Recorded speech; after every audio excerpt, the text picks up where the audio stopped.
പഴയ നിയമത്തിലെ പല കഥാപാത്രങ്ങളെ പറ്റി പഠിക്കുമ്പോൾ നമുക്ക് മനസ്സിലാക്കാൻ പറ്റും നമ്മുടെ ജീവിതവുമായി ഏറെ ബന്ധമുണ്ട്. പഴയ നിയമത്തിൽ ഒരിക്കൽ കൃപയോടെ ജ്വലിച്ച അനേകം കഥാപാത്രങ്ങൾ, പക്ഷേ ഒരു കാലഘട്ടം കഴിഞ്ഞപ്പോൾ ആ കൃപയിൽ നിന്ന് അവർ വീണുപോയി കർത്താവിൽ നിന്ന് വഴിമാറിപ്പോയി, ഈശോയുമായുള്ള ബന്ധം വേർപെട്ടു പോയി. ഒരു പ്രധാനപ്പെട്ട കഥാപാത്രമാണ് സാംസൺ. ശക്തനായ ന്യായാധിപനാണ് സാംസൺ. പഴയ നിയമത്തിൽ സാംസനോളം പരിശുദ്ധാത്മാവിൻ്റെ അഭിഷേകം കായിക ശക്തിയായി ഉണ്ടായിരുന്ന വേറൊരു ന്യായാധിപനില്ല. പരിശുദ്ധാത്മാവിൻ്റെ അഭിഷേകം അതുപോലെ കായിക ശക്തിയായിട്ടുണ്ടായിരുന്ന വേറൊരു മനുഷ്യന് ഈ ബൈബിളിൽ മുഴുവൻ നോക്കിയാൽ കാണാം.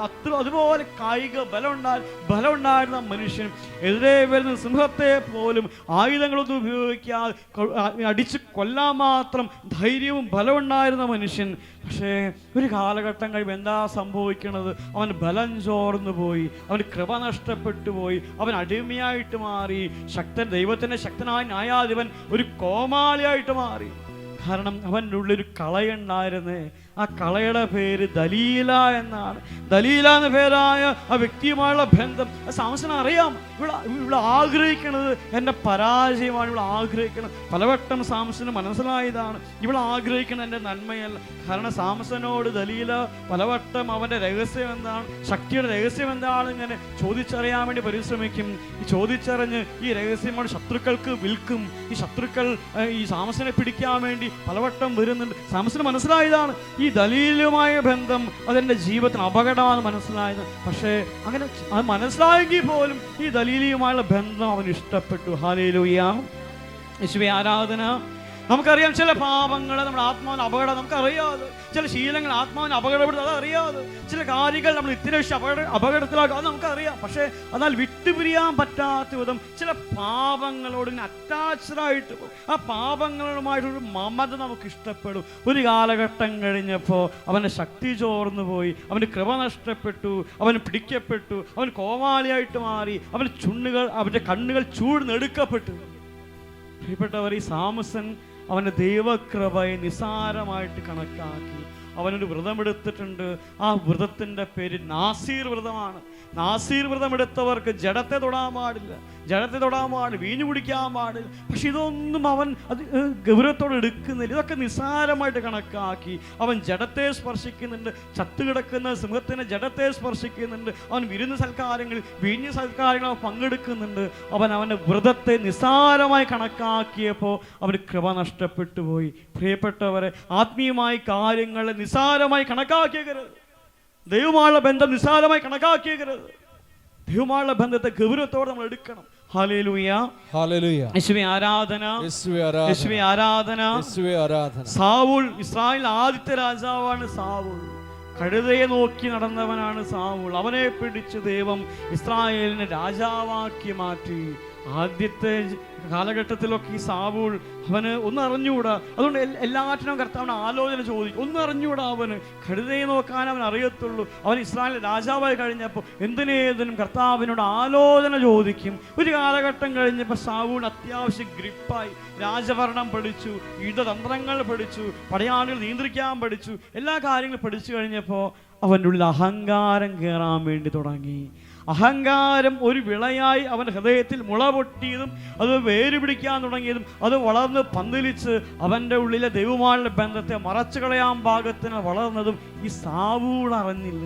അവസാനം അവന് കർത്താവിൻ്റെ മുമ്പിൽ തിരസ്കൃതനായി, രാജാവ് സിംഹാസനത്തിൽ നാം തിരസ്കൃതനായിട്ട് മാറി. ഈ സാവൂളിൻ്റെ ജീവിതത്തിലെ കള എന്ന് പറയുന്നത്, അവനെ നശിപ്പിച്ച കള എന്ന് പറയുന്നത് അത് അവൻ്റെ അഹങ്കാരമായിരുന്നു. ഹല്ലേലൂയ, യേശുവേ ആരാധന.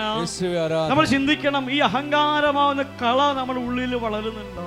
അതിങ്ങനെ വേര് പിടിച്ച് കിടക്കാണോ? ഈ അഹങ്കാരമാവുന്ന കള അത് എനിക്കും ഈശോയ്ക്കും ഇടയിൽ ഒരു തടസ്സമായിട്ട് നിൽക്കുന്നുണ്ടോ? നമ്മൾ പരിശോധിച്ചറിയേണ്ട കാര്യമാണ്. കൊരിന്തോസ്കാർക്ക് 1:4 വാക്യം, 1 കൊരിന്തോസ് 4:7. കർത്താവിൻ്റെ ആത്മാവ് നമ്മോട് ഇങ്ങനെ ചോദിക്കും, നിനക്ക് പ്രത്യേകിച്ച് എന്ത് മഹാത്മ്യമാണുള്ളത്?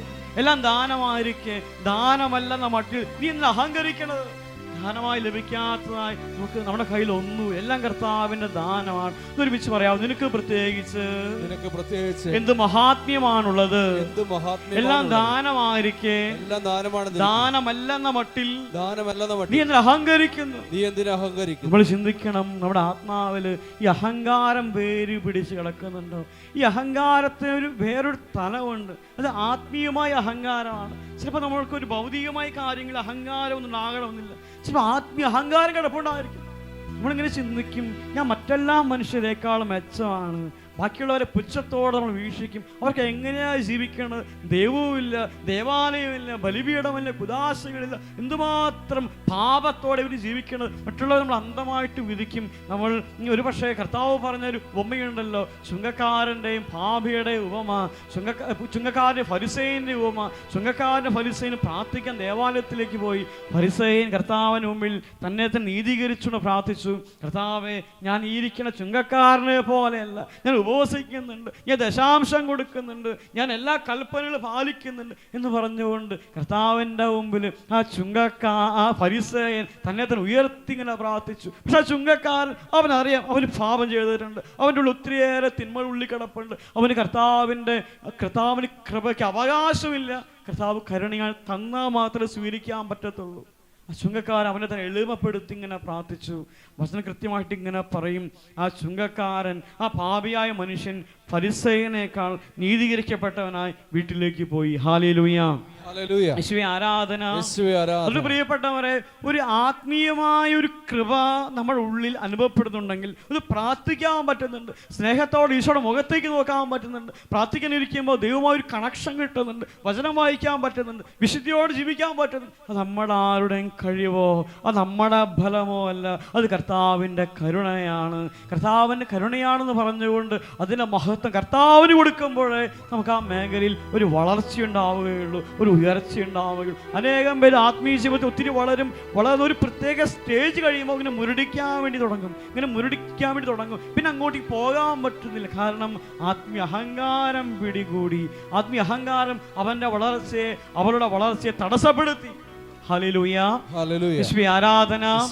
അതുകൊണ്ട് റോമാക്കാർക്ക് 9:16 വചനം ഇങ്ങനെ പറയണത്, മനുഷ്യന്റെ ആഗ്രഹമോ പരിശ്രമമോ അല്ല, ദൈവത്തിന്റെ കരുണയാണ് എല്ലാറ്റിനും അടിസ്ഥാനം. ഒരുമിച്ച് പറയാവോ, മനുഷ്യന്റെ ആഗ്രഹമോ പരിശ്രമോ അല്ല, ദൈവത്തിന്റെ കരുണയാണ് എല്ലാറ്റിന്റെയും അടിസ്ഥാനം. നമ്മൾ ഇവിടെ ഇരുന്ന് നമ്മൾ വചനം കേൾക്കുന്നുണ്ടെങ്കിൽ, ഉണർവോടെ കർത്താവ് പറയുന്ന കാര്യങ്ങൾ നമ്മുടെ ഉള്ളിലേക്ക് സ്വീകരിക്കാൻ പറ്റുന്നുണ്ടെങ്കിൽ, അത് നമ്മുടെ ആഗ്രഹമല്ല, നമ്മുടെ പരിശ്രമമല്ല, അത് കർത്താവിൻ്റെ കരുണയാണ്. ഈ കാര്യം മനസ്സിലാക്കിയതുകൊണ്ടാണ് പൗലോസ് എങ്ങനെ പറഞ്ഞത്, 1 കൊരിന്തോസ് 15:10, ഞാൻ എന്തായിരിക്കുന്നവോ ആ ദൈവത്തിന്റെ കൃപയാലാണ്. ഒരുമിച്ച് പറയാവോ, ഞാൻ എന്തായിരിക്കുന്നവോ അത് ദൈവത്തിന്റെ കൃപയാലാണ്. ഹല്ലേലൂയ, യേശുവേ ആരാധന, യേശുവേ ആരാധന. നമ്മൾ ഈ ടോക്ക് ആരംഭിക്കുന്നതിനേക്കാൾ ഇങ്ങനെ പാടി പ്രാർത്ഥിച്ചു, കർത്താവിന്റെ കൃപയെ പറ്റി നമ്മൾ ഇങ്ങനെ പാടി പ്രാർത്ഥിച്ചു. പൗലോസ് ഇങ്ങനെ പറയും, കർത്താവ് ഇങ്ങനെ പറയുന്നുണ്ട്, 2 കൊരിന്തോസ് 12:9 ഇങ്ങനെ പറയും, നിന്റെ ബലഹീനതയിലാണ് എൻ്റെ ശക്തി പ്രകടമാവുന്നത്, നിനക്ക് എൻ്റെ കൃപ മതി. നീ ഒരു കാര്യം മാത്രം അന്വേഷിച്ചാൽ മതി, അതിൽ കൃപയെ മാത്രം അന്വേഷിച്ചാൽ മതി. ഒത്തിരി ബലഹീനതകൾ ഉണ്ടായിരിക്കാം, ഒത്തിരി കുറവുകൾ ഉണ്ടായിരിക്കാം, നമ്മൾ പേടിക്കേണ്ട കാര്യമില്ല. നമ്മുടെ കർത്താവിൻ്റെ കൃപയിൽ നമ്മൾ ആശ്രയിച്ച് മുന്നോട്ട് പോകാൻ വേണ്ടി പരിശ്രമിച്ചാൽ മാത്രം മതി. ചിലപ്പോൾ ചില ബലഹീനതകളെ കർത്താവ് അനുവദിക്കുന്നത് പോലും നമ്മൾ എളിമപ്പെടാൻ വേണ്ടി ആയിരിക്കും. ചില ബലഹീനതകളെ, ചില കുറവുകളെ കർത്താവ് അവശേഷിപ്പിക്കുന്നത് പോലും ആ കുറവില്ലാതിരുന്നെങ്കിൽ നമ്മൾ അഹങ്കാരിയായി മാറുമായിരുന്നു.